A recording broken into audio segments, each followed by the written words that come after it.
Deus, querido Pai, nesse instante, Senhor, agradecemos a oportunidade que estamos tendo de aqui estarmos, de participarmos desse estudo. Que essa reunião transcorra em clima de muito aprendizado para todos nós. Obrigada, Senhor. Graças a Deus e que assim seja. E com vocês, Celi. Vamos lá. Que não é Campelo, né? É só Celi. Machado. Isso aí. De canário eu não tenho nada. Uma boa tarde para todos. Estamos aqui de volta dando sequência ao estudo que fazemos de O Livro dos Espíritos. E esse capítulo que fala das virtudes e dos vícios é extenso mesmo. Ele está mais lá para o finzinho. A gente deu um salto aí, que não foi quântico, mas a gente deu um salto físico aí até essas questões aí. Por causa do momento que nós estamos vivendo, achei que essas questões são muito importantes para a gente ter, assim, um equilíbrio, né? Dentro desse momento que nós estamos aí vivenciando. E nós estamos entrando nos questionamentos que Kardec fez, que vale muito a pena a gente estudar bastante isso aí, incorporar essas ideias, essas respostas dos espíritos aos nossos pensamentos, porque na condição de espíritos inferiores como nós somos, porque na Terra o império é ainda da inferioridade, tanto que a Terra é um planeta de provação e de expiação. Então nós não temos aqui na Terra uma maioria de bons espíritos. Aqui na Terra a maioria é de espíritos ainda bastante inferiores, carregando aí uma necessidade evolutiva enorme de expiar e provar as faltas que já cometeu aí em existências pretéritas. Então, nós, independentemente da nossa vontade, quando a gente pensa, a gente já está fazendo a crítica, né? A gente já está fazendo o julgamento. Isso porque, já até comentamos a respeito, julgar é algo que nós não podemos não fazer, né? Nós não temos como não julgar. Agora, o juízo de valor, ele vai um pouquinho além de um julgamento, né? Ele intensifica um pouco, por isso se chama aí juízo de valor.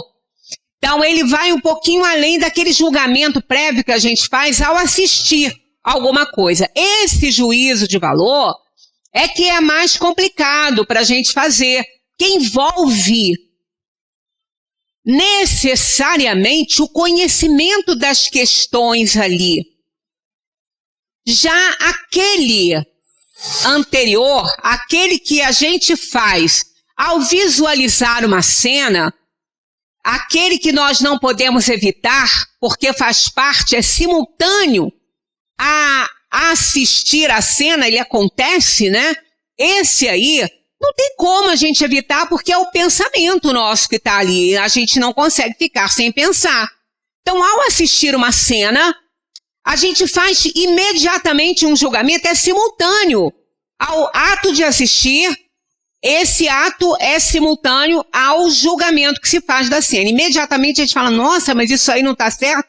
Esse é aquele julgamento prévio que a gente não tem como evitar. Já o juízo de valor seria a gente julgar aquela ação, né? A atitude da pessoa. Isso já vai envolver um conhecimento da causa, né? Já não é aquele que é simultâneo ao assistir aí a cena.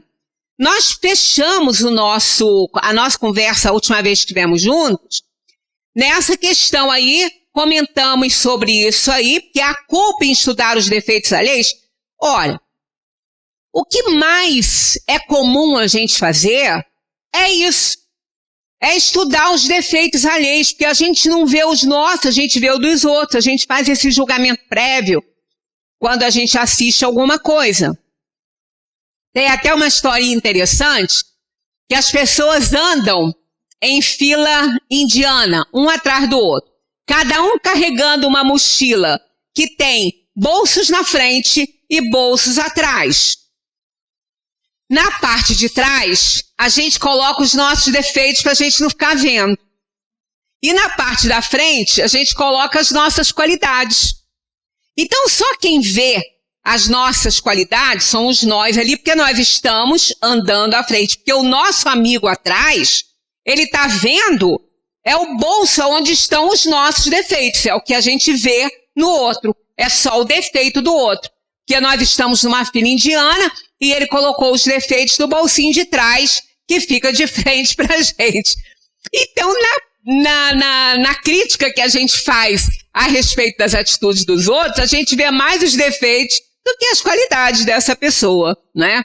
E nem nós queremos ver os nossos defeitos. Por isso que a gente coloca no bolsinho aí da mochila atrás, né? Pra gente não ficar olhando e vamos exaltar as nossas qualidades aqui, né? No bolsinho que tá justamente aqui no nosso peito, né? Bem aqui abaixo dos nossos olhos e próximo ao nosso coração, né?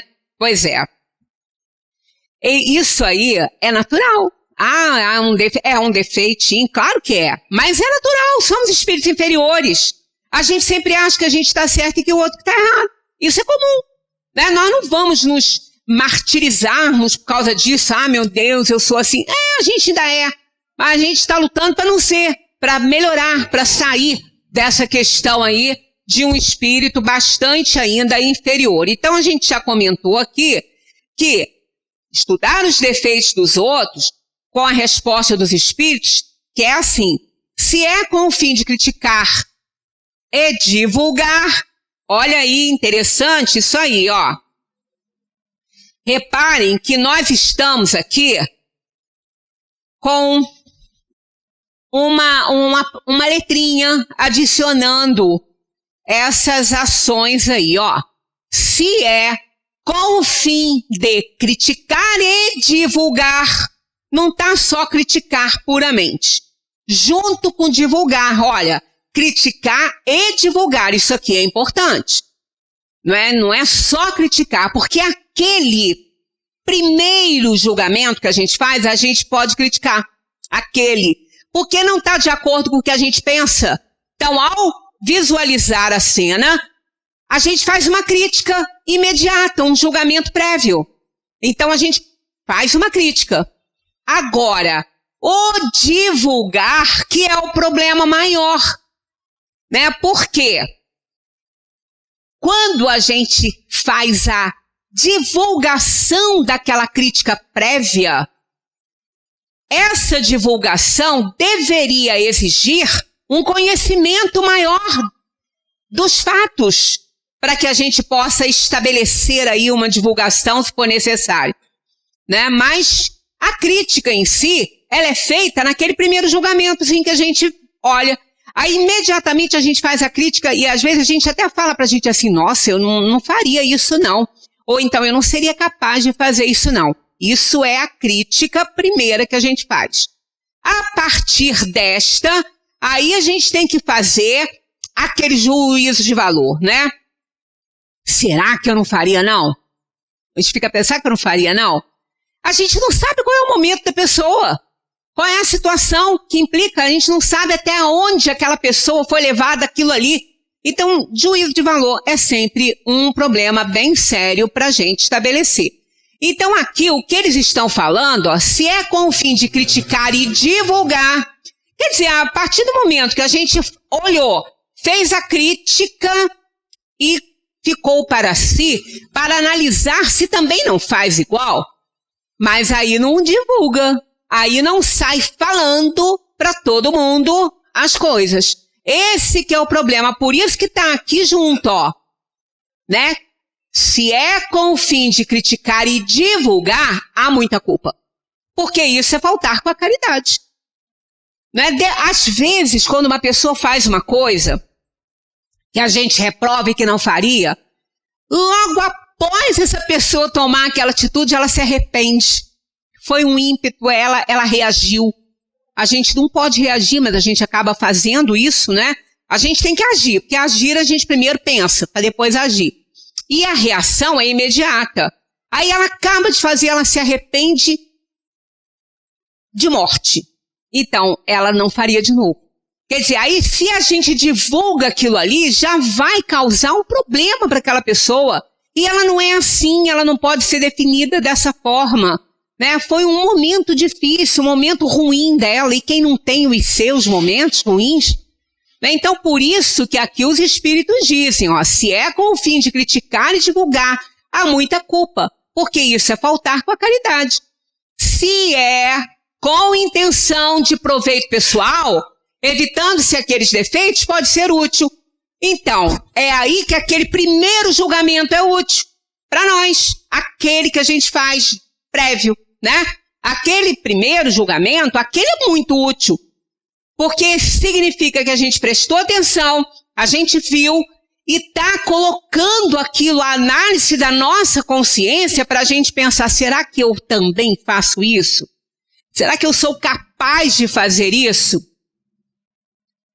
Olha, essa questão aí, será que eu sou capaz de fazer? Eu acho tão difícil a gente falar assim, eu nunca seria capaz de fazer isso. Somos espíritos inferiores. Falar que a gente nunca seria capaz, pode ser que a gente tenha que morder a nossa língua em determinado momento. E o pior é que depois a gente fica justificando, né? Ah, mas eu fiz porque o outro também fez porque, né? Ele teve as razões dele. É difícil, não é uma coisa muito fácil, né?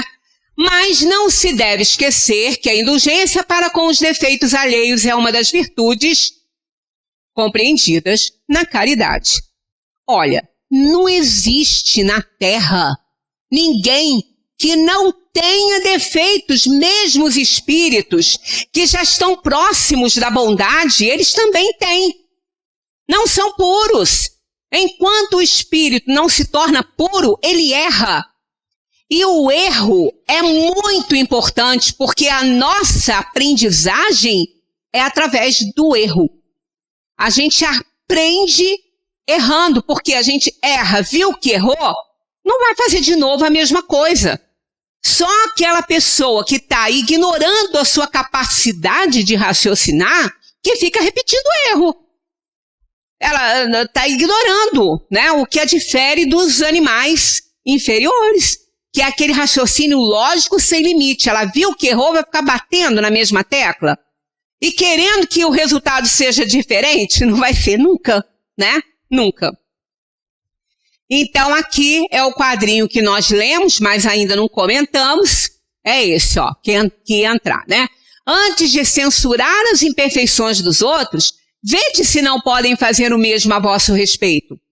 Tratai, pois, de possuir as qualidades contrárias aos defeitos que criticais nos outros. Esse é o meio de vos tornar de superior. Então, aqui a gente vê uma confirmação do que eu estou falando, que eu falei há pouco, sobre o primeiro julgamento. Esse primeiro julgamento não é condenável, porque está lá no Evangelho. Não julgueis para que não seja julgado, porque com a mesma medida que julgais será julgado também. Pois é, mas é um juízo de valor, não é esse prévio. Esse prévio está falando aqui da importância dele. Olha aqui, ó. Tratai, pois, de possuir as qualidades contrárias aos defeitos que criticais. Quer dizer, quando a gente olha a situação, a gente criticou a pessoa, quer dizer, a pessoa não, a atitude da pessoa, naquele momento ali, isso tem que ter uma utilidade, que não apenas a crítica. Qual é essa utilidade? É saber se eu também não faço aquilo. E se eu entender que faço, é não fazer. É não cometer esse erro. Por isso que esse primeiro julgamento é extremamente importante. A crítica que a gente faz também. A divulgação dela que não. Porque aí vai implicar um conhecimento de causa que a gente não tem. Não tem aquela historinha que todo acontecimento, tudo tem 3 versões, né? A versão do ofendido, a versão do ofensor e a verdadeira. Essa verdadeira a gente não sabe, porque o que está sendo ofendido acha que ele está certo. E o que ofendeu também acha que ele está certo porque o outro provocou. Então fica aquela coisa, né? Sempre achando que o outro está errado. Tem a verdade, mas aí a verdade não é do conhecimento de nenhum dos dois. Então, por isso que tomar partido é complicado. É muito difícil, porque para tomar partido, você tem que conhecer muito bem os fatos e ser uma pessoa superior, moralmente elevada, para poder fazer aquela mediação ali. Então, tratai, pois, de possuir as qualidades contrárias aos defeitos que criticais nos outros. Esse é um meio de vos tornar superior. Só assim. Né? Não é por meio de palavras que a gente vai ficar superior aos outros. Assim, é a recomendação deles. Se os censurais por serem avarentos, sede generosos. Por serem orgulhosos, sede humildes e modestos. Por serem duros, sede dóceis por agirem com mesquinhez. Sede grandes em todas as vossas ações. Em uma palavra, fazei de maneira que não vos possam aplicar aquelas palavras de Jesus. Vedes um arqueiro no olho do vizinho e não vedes uma trave no vosso. Argueiro é cisco, né? Então, vedes um cisco no olho do vizinho e não vê a trave, pedaço enorme que está ali no seu. Isso faz parte da condição evolutiva dos espíritos encarnados em planos de provação e expiação, o que a Terra está deixando de ser, né? Ou a gente para com esse negócio de ser inferior ou não volta para ela. É a Terra prometida, gente, que está lá no Evangelho. Lembra que nem Moisés teve permissão para entrar na Terra prometida? Ele não entrou, porque não mereceu. Então, se nós também não fizermos por merecer, ao chegar o nosso momento de partida aqui, a gente vai desencarnar, vai para a dimensão espiritual e não volta a reencarnar neste planeta. Porque esse planeta está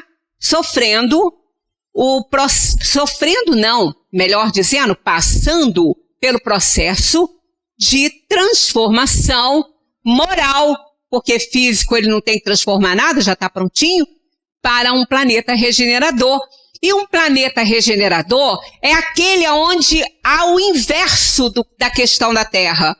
O império é do bem, ainda tendo inferioridades, mas o império é da bondade. É o contrário daqui. Aqui o império é da maldade e poucas almas encarnadas aí muito boas para servir de exemplo, senão a gente também não aprende nada, né? A gente tem que aprender com modelos aí moralizados, senão a gente também não aprende. 904. É culpado o que sonda os males da sociedade e os desvenda? Olha, é só abrir rede social, né? Agora nada está escondido, tudo. Ninguém, né? O Google, por exemplo, sabe qual é a pizza que a gente gosta. Se a gente vai pedir, ele dá as sugestões dentro do que a gente gosta. Ele sabe, ele conhece, sabe onde a gente mora, aonde a gente compra, tudo a nosso respeito, né? Então sabe-se de tudo. Ninguém mais pode esconder nada. Nós estamos aí um livro aberto, né? Para o universo aí, pelo menos da Terra. Então, realmente, não dá para esconder mais nada. E abriu a rede social, o que mais tem ali é a divulgação dos males da sociedade. E como tem, né? Porque está tudo vindo à tona. Às vezes as pessoas falam assim, gente, mas não há uma lei de evolução? Não é lei divina a evolução? É. Ah, mas não está evoluindo não, porque está cada vez pior. Não está cada vez pior. É que agora tudo está perdendo o véu. Tudo está sendo desvendado. Está tudo ali para todo mundo ver. Não existe mais verniz social, não tem mais isso. As pessoas não estão se importando que elas sejam analisadas e vistas dessa ou daquela forma.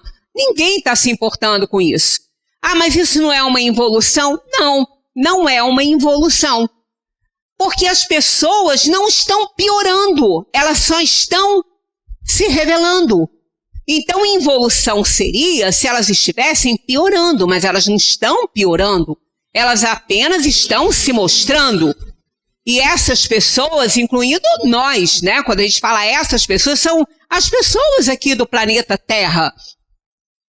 E a cada dia isso fica mais nítido, porque as máscaras estão caindo. É necessário que elas caiam. É necessário que a gente se mostre como realmente a gente é, porque nós vamos incomodar, nós vamos ofender, nós vamos criar problemas com pessoas que a gente ama, né? Não está lá no Evangelho? Eu vim para jogar pai contra filho, filho contra pai e, mais explicitamente, sogra contra nora. Ele tinha que escrever isso lá, né? Tinha que, tá lá escrito, não tô falando mentira não, tá lá. Olha que ele citou, tinha que botar isso aí, não falou sogro contra nora não, falou sogra contra nora, nora contra sogra, porque já tem tanta piada em cima disso, né? Porque o relacionamento é difícil mesmo, não é muito fácil não. Tem que haver um esforço grande de adaptação e de aceitação, de respeito, de perdão e de indulgência de ambos os lados, senão a coisa realmente fica complicada. Então esse momento é o momento em que nós acabamos por também nos conhecer melhor. Porque como a gente não está mais fazendo muita questão de botar máscara e vernizinho social com ninguém, a gente fala, gente, eu até comentei com ela que eu acabei de fazer uma coisa que depois eu falei, gente, como é que eu fiz isso? Pois é porque eu sou assim. Se eu não fosse, não faria, né? Então, mas como a gente às vezes vive com verniz social, a gente acha que a gente está acima do mal, né? Coisa nenhuma. Então, quando a gente também se mostra, aí você vê o que você fez e fala, meu Deus, eu não posso fazer isso não, eu tenho que corrigir. Eu tenho que parar com esse negócio. Eu não posso mais falar essas coisas, não. Por quê? Por quê, né? Porque eu estou aqui falando, não. É porque eu estou tomando conhecimento disso, mas vocês também estão. Então não pensa que aquele que fala é mais cobrado. Não, aquele que toma conhecimento é cobrado. Porque a quem muito é dado, muito será cobrado. A mim está sendo dado muito porque eu sou obrigada a estudar. Então é óbvio que o que eu passo aqui é verdade. Porque eu não tiro de mim. Se eu tirasse de mim, ia vir uma moção de mentira. Mas a verdade, por quê? Porque é a doutrina dos espíritos. Então, o que eu passo aqui não é meu. Quem dera que fosse e quem dera que eu praticasse. Mas é uma escolha que a gente vai fazendo. Então, como nós estamos tomando conhecimento, eu estou tomando conhecimento através da minha própria voz, porque tem duas questões aqui que eu até ainda vinha falando com o Magui, que eu vou imprimir e botar lá na porta da geladeira para toda hora ler. Todo mundo aqui está tomando conhecimento também, não é? Apenas como o Flávio dizia, filho da Ângela, quando era pequenininho, tem alguns que se fazem de besta, vem aqui na frente e fala. Eu sou uma delas, né? Mas estou aprendendo junto, porque cada vez que eu preparo uma palestra, tem hora que eu olho para aquilo ali, eu falei assim, misericórdia, meu Deus, eu leio isso há 40 anos, eu acho que eu não aprendi, né? Então, é claro que nós vamos ser muito cobrados por aquilo que a gente está recebendo, não é? Então, a gente ficar sondando os males da sociedade tem o seu valor? Até tem, principalmente para a gente não cometer, né? Mas vamos ver a resposta. E isso depende do sentimento que o leva a fazê-lo. Então, a crítica que a gente recebe, o julgamento que nós vamos receber da nossa consciência quando a gente partir daqui, é exatamente de nós mesmos. Nós não vamos encontrar um tribunal, tem um filme que tem uma cena assim, que é engraçado, que os desencarnados chegam e tem assim, igual o quichezinho, que é onde a gente compra passagem assim, né? onde cada um senta ali e vai argumentar sobre as coisas que fez e passa uma telinha assim, com tudo que a gente fez, com a nossa vida toda, com a nossa realização, eles sabem de tudo, e aquela pessoa que está ali, aquela alma que está ali, vai fazer o julgamento junto com a gente. É uma encenação, é um filme. Porque esse juiz, ele está em nós, ele não é ninguém que vai fazer esse papel, nem Deus, porque Deus nos conhece, para que ele vai... Ele já sabe quem somos. Ele nos criou, sabe muito bem quem somos, o que somos capazes de fazer. O nosso espírito protetor também nos conhece muito bem, que é um espírito bom. Tanto que é por isso que a gente repete sempre aqui, se está vindo esse problema para você, esse sofrimento e essa dor, meu amigo, é porque você dá conta. Senão ele não teria vindo, não teria sido permitido para você fazer essa escolha. Porque o próprio anjo da guarda te bate no ombro e fala assim, amigo, escolhe isso. Não, tu não vai dar conta não. Vai me dar mais trabalho. Então, bota a mão onde alcança. Quer dizer, escolha coisas que você é capaz de fazer. Então, tudo que a gente escolheu e que está passando é porque eles sabem que a gente pode. Então, não adianta a gente falar, meu Deus, eu não vou dar conta. Dá sim. Se não desse, eles não iam permitir que a gente tivesse escolhido. Então, a gente escolheu é porque a gente dá conta. Né? Então, quando acontece alguma coisa que no mundo, a que a gente toma assim, alguma atitude, nós não vamos ser julgados pelo ato em si, sim pela intenção desse ato. Porque é por isso que a gente faz, a gente tem um objetivo.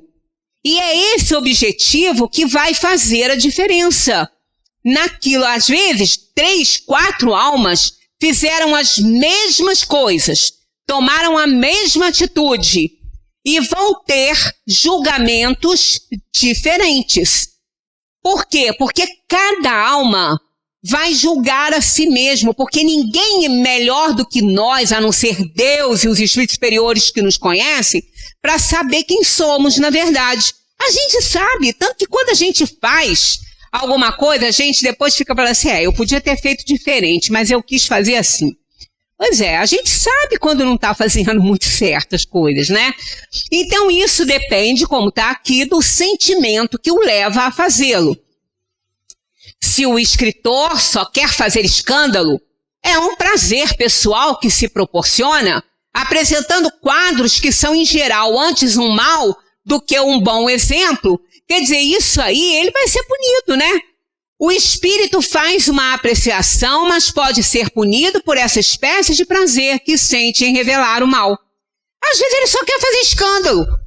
E divulgar, às vezes, alguma coisa, a gente pode perceber que nós somos estimulados a fazer as coisas através do que a gente observa também. Uma das últimas descobertas da neurologia, que foi muito interessante, que veio inclusive a explicar alguns fenômenos, são neurônios espelho. Nós temos neurônios espelho. Esses neurônios, eles trabalham e se ativam quando a gente vê uma cena. Aí a gente vê uma cena, imediatamente a gente quer fazer a mesma coisa. A gente se espelha naquilo ali e vai lá e ajuda e faz. Isso é o que explica, às vezes, um motim, alguma coisa. Gente que entra em briga, que não sabe nem que briga é aquela e quem é que está apanhando e por que está batendo. É uma situação parecida. Agora, existe aí a questão da moralidade da pessoa. Esses neurônios espelho, eles só vão atuar se a pessoa tiver tendência para aquilo. Se não tiver, não vai.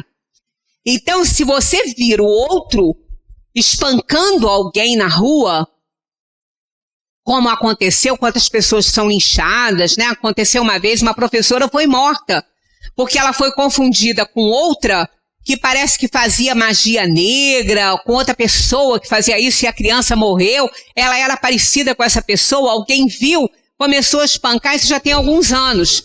E outros vinham e não sabiam nem por que estavam fazendo aquilo, e ela morreu por causa desse ato bárbaro, né? Então, se a gente vê uma coisa e aquilo ali ativa os nossos neurônios espelho, é porque nós temos tendência para a coisa. Por isso que a gente vai e faz igual. Mas se a gente não tiver tendência, esses neurônios espelho não serão ativados e a gente não vai engrossar esse grupo aí que está fazendo algo que a gente não concorda.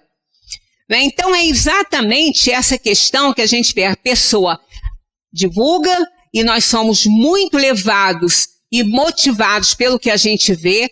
Então é muito, às vezes, nocivo dar detalhes de um crime. Dar detalhes daquele homicídio, daquele crime, daquele suicídio, seja de que ato horroroso foi. Dar detalhes, a coisa tem que ficar em quem precisa disso para poder fazer a avaliação, né? Que são os peritos, a polícia. Agora, divulgar detalhes dessas coisas não é bom. É pelo contrário, pode ser como que um mau exemplo que está falando ali. Porque pessoas que têm tendência a isso poderão utilizar aquela estratégia ali para fazer seus próprios males e causar problemas na sociedade. Porque isso é uma motivação. Então, aquilo que a gente vê nos impacta, ou aquilo do qual a gente fica sabendo nos impacta se a gente tiver tendência para aquilo. Por isso que não é legal a gente ficar vendo, às vezes, determinados filmes violentos, essas coisas, porque a gente nunca pode falar, eu não sou capaz de fazer isso. A gente não pode falar isso, não. Nós somos espíritos inferiores. O que a gente abre de porta para influenciação inferior é uma coisa absurda. E aí se soma aquele momento infeliz nosso e muitas vezes nos auxiliam a praticar crimes. A maioria dos crimes passionais são dessa ordem, dessa forma. Depois a pessoa se arrepende, né? Porque é momentâneo, é instantâneo. A gente abre portas para inferioridade. A gente tem que ter uma sintonia muito boa. A gente tem falado aqui o tanto que nós temos recebido de mensagem em nossas reuniões mediúnicas de espíritos que vêm nos recomendando muita oração. Estar em oração todo o tempo. E o que é isso? Eu tenho que ficar com um terço, eu tenho que rezar, eu tenho que ficar falando o tempo todo, fazendo prece. Não, não é isso. Estar em oração é estar pensando no bem, na superioridade, nos bons espíritos, querendo o bem do outro, querendo o sucesso das coisas, mandando vibrações positivas. Os nossos pensamentos, eles se transformam em quadros. Ele não é uma matéria. O pensamento não é matéria, porque o pensamento é a alma. É atributo da alma, e a alma não é matéria. Mas ele se transforma nisso com a matéria mental dos fluidos do perispírito. Então, quando a gente pensa, a gente pinta um quadro com os fluidos do perispírito. Ele se torna físico, ele se torna visível para uma pessoa sensitiva, para os espíritos, para o universo. Esse pensamento não se perde. Então, pensar positivamente, pensar no bem, emitir pensamentos bons, isso vai se espalhar no universo. Isso é um poder enorme.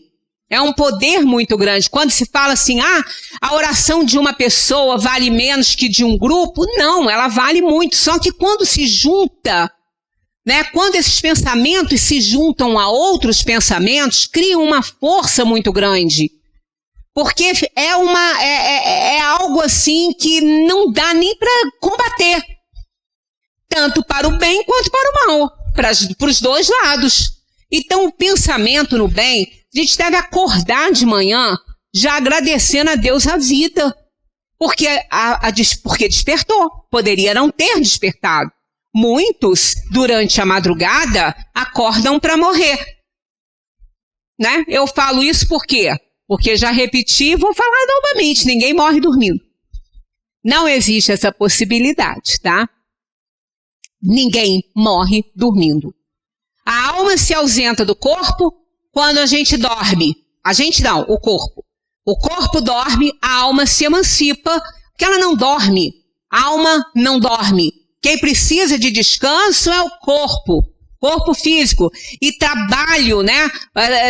Enzimas e hormônios, um monte de coisas do corpo físico que se fazem quando o corpo está adormecido. E a alma se ausenta e vai para a dimensão dos espíritos, porque ela não tem o corpo ali naquele momento, o corpo está dormindo, mas ela está ligada a ele. Então ela está magneticamente ligada a ele, que os esotéricos e às vezes até algumas psicografias falam o cordão dourado, o cordão magnético. Isso é virtual, tá? Não existe um cordão. É uma ligação magnética da alma, dos fluidos do perispírito, que é composto de fluidos eletromagnéticos que o liga ao corpo físico. E nesse momento, qualquer coisa que o corpo está lá descansando, qualquer coisa que aconteça no corpo, o espírito é atraído imediatamente.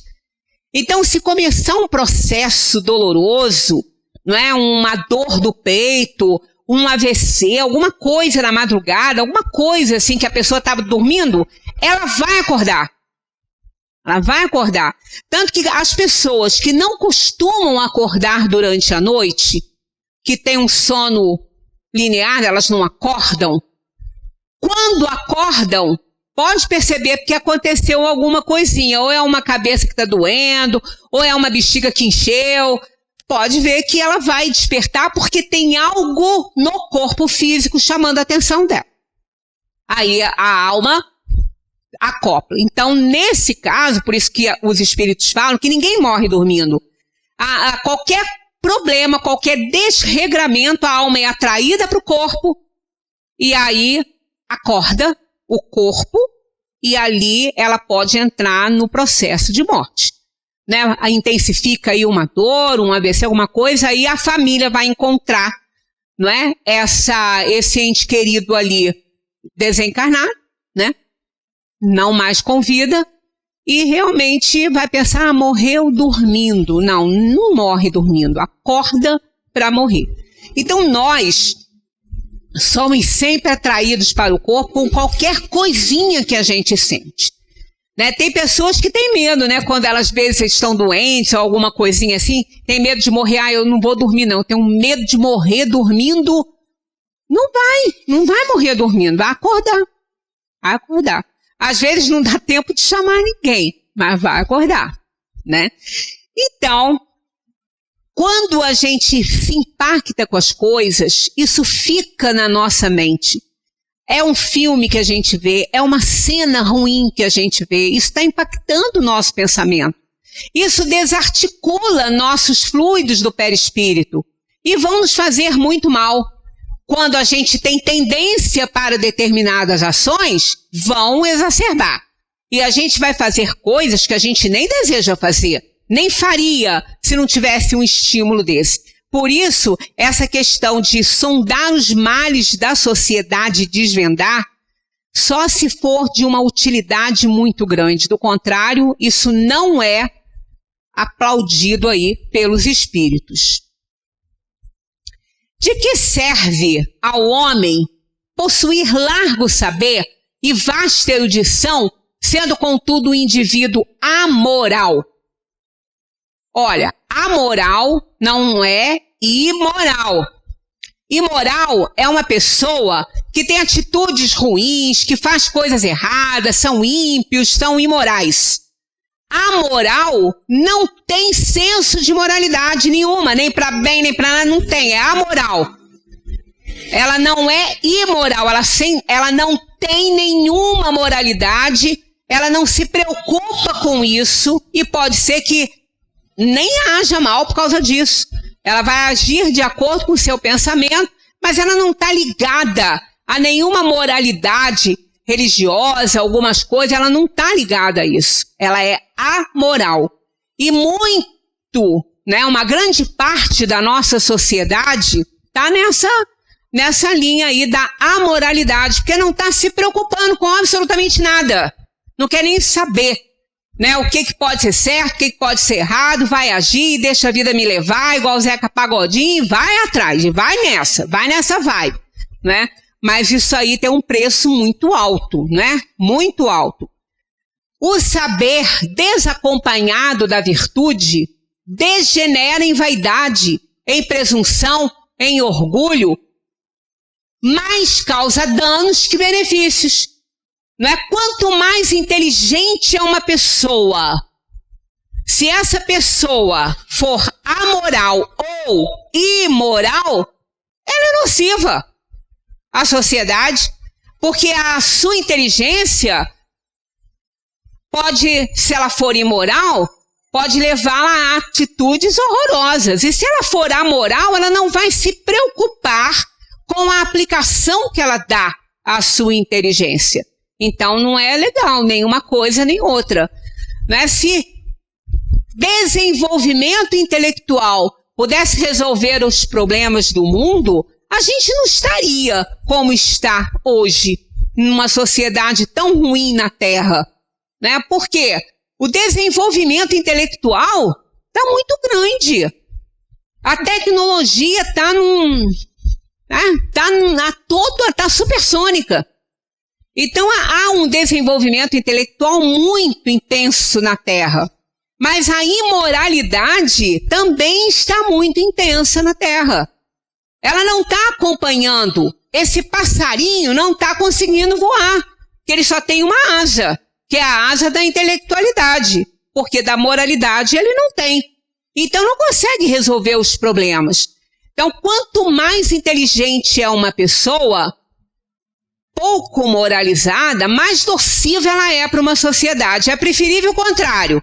Uma pessoa que não tenha tanto desenvolvimento intelectual assim, mas tenha moralidade própria, né, de experiências empíricas, esse é muito mais útil a uma sociedade. Mesmo que ele não saiba nem assinar o nome dele, ele vai ser um valor social muito maior do que o outro que sabe tanto e não aplica para o bem. A educação abrange 3 aspectos distintos que se completam entre si. Há necessidade desses 3 aqui, ó. O moral, o intelectual e o físico. O físico, que é a força.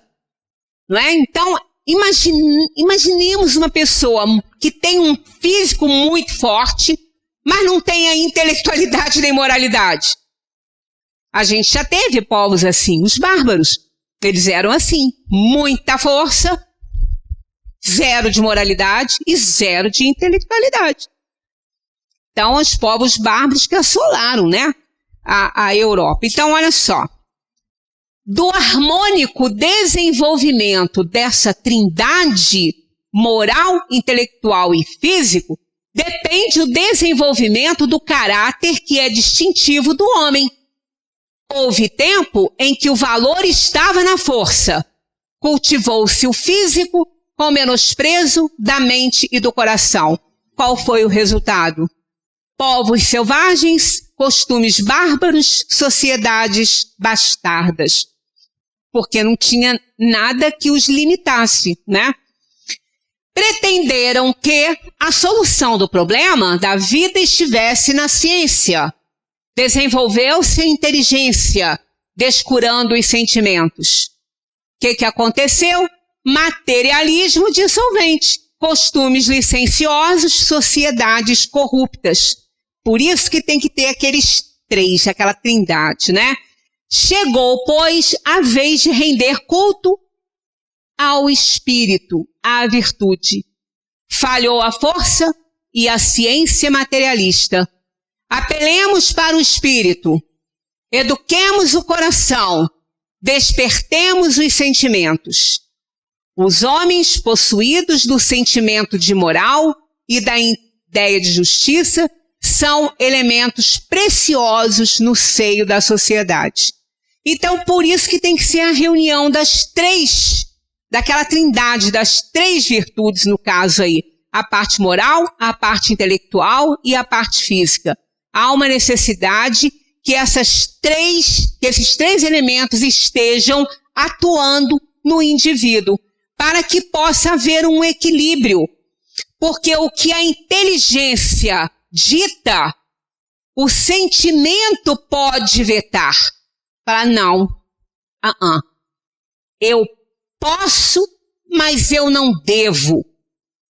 É aquela questão do dever e do poder, né? Que a gente tem que abrir para esse raciocínio.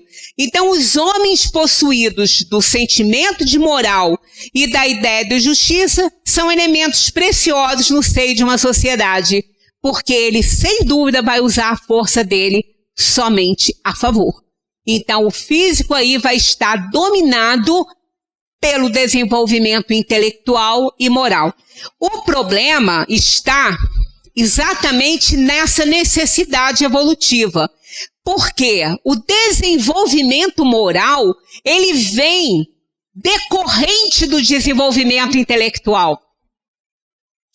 Porque a moralidade é uma escolha.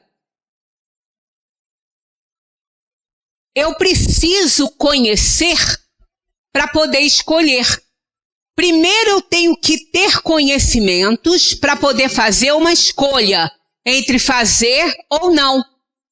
Se eu tiver 2 copos iguaizinhos aqui, com um líquido igual, não é? Incolor, inodoro e insípido, tá aqui, que é as propriedades da água.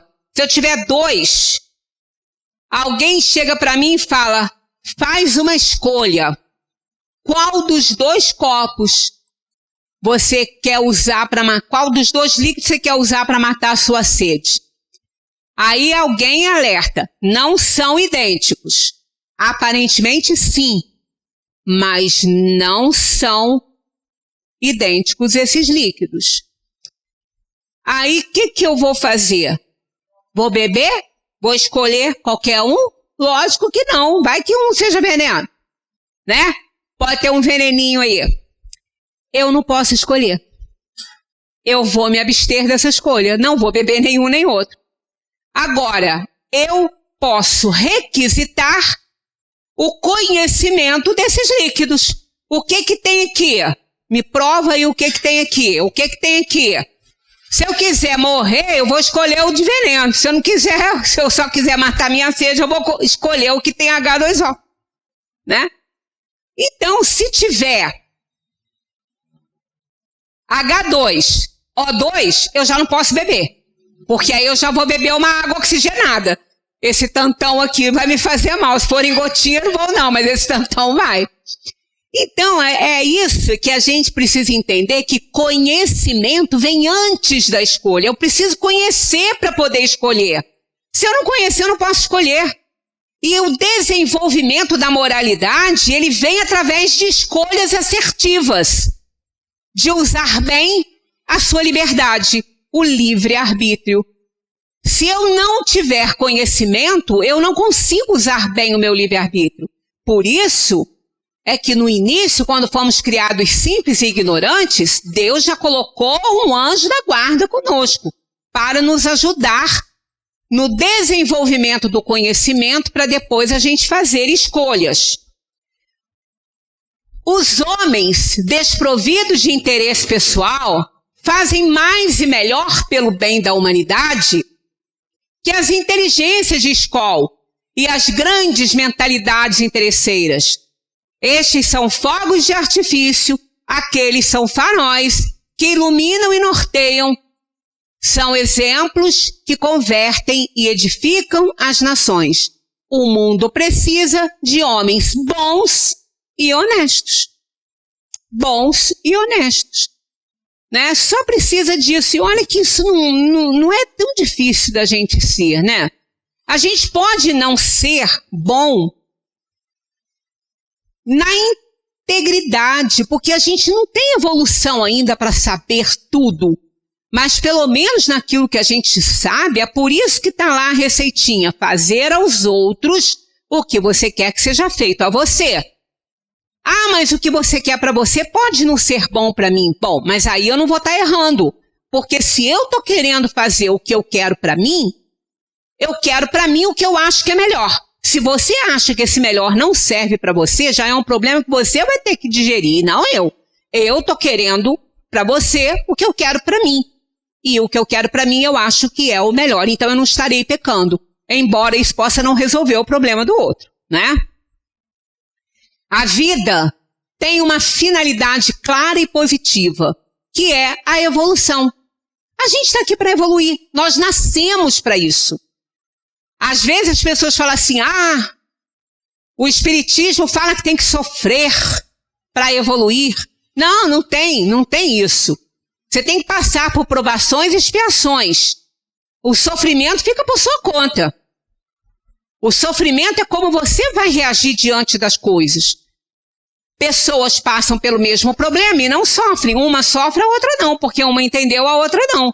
Então não é a ação que traz a dor e o sofrimento, é como você lida com essa situação que está chegando, não é? A evolução é fundamental para o ser. Quantas vezes eu vou reencarnar? Até aprender. Não tem um tempo determinado. Enquanto não aprender, vai ficar reencarnando, né? Essa evolução se processa nos seres conscientes e responsáveis mediante a renovação íntima. Olha que coisa importante aqui. Ninguém evolui por conta do outro, porque o outro quer, porque o outro está ajudando. Não, você tem que entender. Você tem que querer essa evolução. Você tem que trabalhar para ela. Porque não adianta, o outro não vai poder te ajudar. Isso é algo pessoal. Então, essa evolução, ela se processa nos seres conscientes. Eu quero isso. Eu quero fazer dessa forma. Eu estou escolhendo isso, né?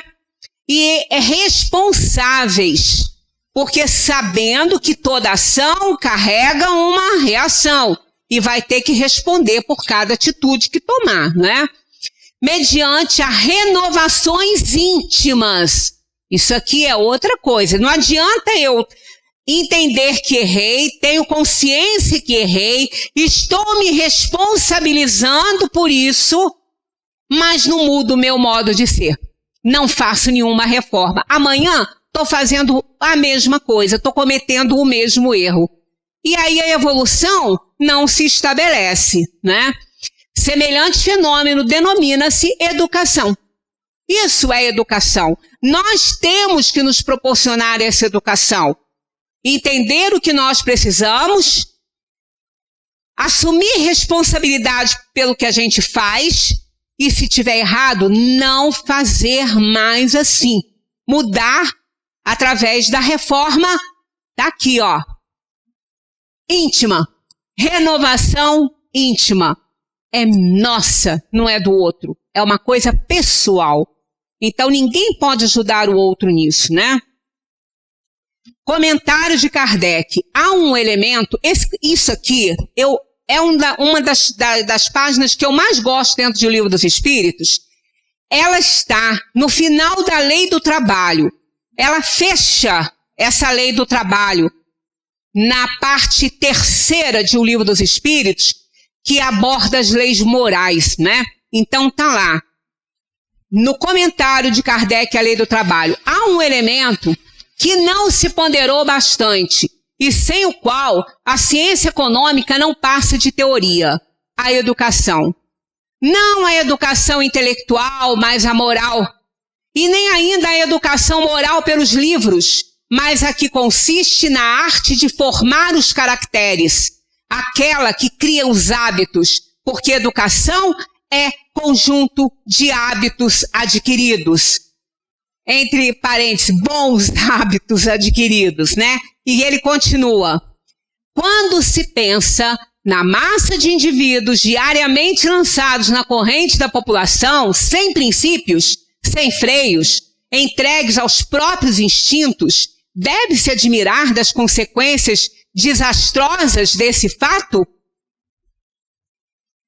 Quando essa arte for conhecida, compreendida e praticada, o homem terá no mundo hábitos de ordem e previdência. para consigo mesmo e para com os seus, de respeito a tudo o que é respeitável. Hábitos que lhe permitirão atravessar menos penosamente os maus dias inevitáveis. A desordem e a imprevidência são duas chagas que só uma educação bem entendida pode curar. Esse é o ponto de partida, o elemento real do bem-estar, a garantia da segurança de todos.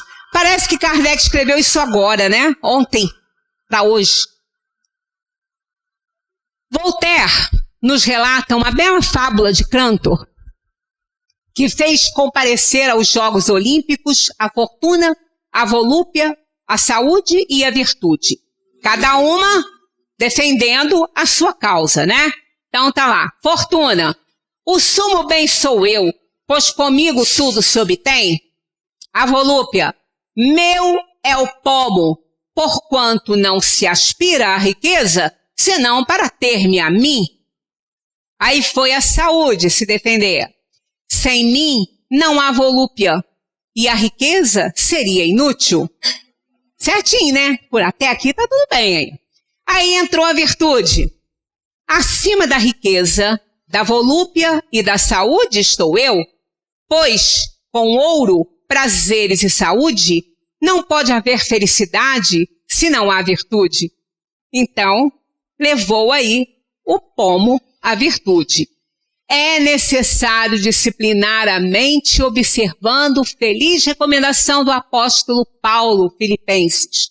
Quanto ao mais, irmãos, tudo que é verdadeiro, tudo que é honesto, tudo que é justo, tudo que é puro, tudo que é amável, tudo o que granjeia bom nome, tudo que é virtuoso, tudo que é digno de louvor, seja o objeto de vossos pensamentos. Né? Isso é um recadinho de Paulo. Assim, a gente encerra esse assunto sobre as virtudes e os vícios por hora, né? Porque eu tenho certeza que vocês vão querer voltar lá no Livro dos Espíritos e pegar isso lá no finalzinho. Porque, na verdade, gente, nós estamos precisando muito dessas recomendações, muito. Porque a gente não pode entrar no todo do jeito que as coisas estão acontecendo. Nós estamos num momento em que está tudo aqui na Terra muito inferior. A vibração está muito baixa, a vibração está muito inferior. E quando a gente abre uma portinha pequenininha, uma frestazinha, as influenciações ruins, elas entram. E nós somos inferiores, a gente não é ainda tão senhor de si para dizer isso eu não sou capaz de fazer. A gente não pode afirmar isso. Porque dependendo das nossas tendências e da influência que a gente recebe como estímulo e motivação, nós podemos sim praticar atitudes muito ruins. Então esses espíritos que vêm nos recomendando muita prece, mantenhamos as nossas vibrações elevadas. Quando vier um pensamentozinho ruim, vamos riscar do mapa. Né? Vamos tirar, vamos sacudir aí essa poeirinha aí no nosso pensamento, porque isso pode virar uma lama, um lodo. E aí vai ficar difícil da gente se movimentar dentro de um lodo, né? Porque os nossos pensamentos vão estar muito contaminados. E a gente, não tenhamos dúvidas, a gente ainda vai ver muita coisa ruim acontecer, não estou profetizando nada não, quem que sou eu para isso? Mas pelo andar da situação, pelo caminhar da carruagem, pelo barulho que ela está fazendo, a gente pode imaginar o que ela está carregando, não é?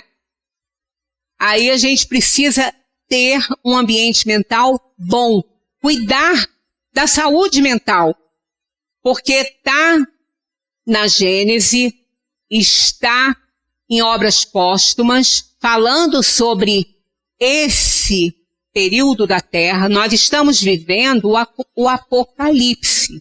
O que é Apocalipse? Fim do mundo? Não, essa palavra quer dizer renovação. Apocalipse é renovação, revelação para a renovação. Isso que é o Apocalipse. Então, as coisas, ele quer dizer fim de um ciclo. Apocalipse é fim de um ciclo. A Terra está terminando o seu ciclo como um planeta de provação e expiação para se tornar um planeta regenerador. Vamos fazer a nossa parte para ver se a gente merece essa terra prometida, que nem Moisés mereceu, né? Não entrou porque ele não foi digno por algumas atitudes que ele tomou. E aí, gente, às vezes a gente pensa assim, mas a Bíblia... Olha, tem muitas figuras, muitas metáforas, mas muitas coisas nos ensinam. A história de Davi é uma delas. Davi foi sanguinário, Davi errou muito, mas sabe quem era Davi? Davi, pelas Escrituras, era o homem segundo o coração de Deus. Olha aí. Mas ele cometeu tantos erros, tanta desgraça. Sim, foi punido por isso. Quem conhece a história de Davi, Davi não conseguiu construir o templo dele. Por quê? Porque foi punido, porque tinha as mãos sujas de sangue. Quem construiu o templo foi Salomão, não foi ele. Foi o filho dele. Porque Davi traiu um soldado que lhe era muito fiel, porque gostou da mulher dele. Mandou ele para o fronte, porque engravidou a mulher dele. E mandou ele para o fronte para morrer e casou com ela, com Betseba. E como punição, o filho que ela esperava morreu. E Davi roeu para o resto da sua vida aquela atitude que ele tomou. Ele foi punido o resto da vida. Mas isso elevou Davi ao ponto de ser o homem segundo o coração de Deus, porque ele fez a redenção dele. Então, se ele fez, nós também podemos fazer. Porque não são os nossos erros que vão nos condenar. É a persistência no erro que nos condena. Errar é comum, porque através do erro a gente acerta. E acertando, nós também podemos ser pessoas segundo o coração de Deus.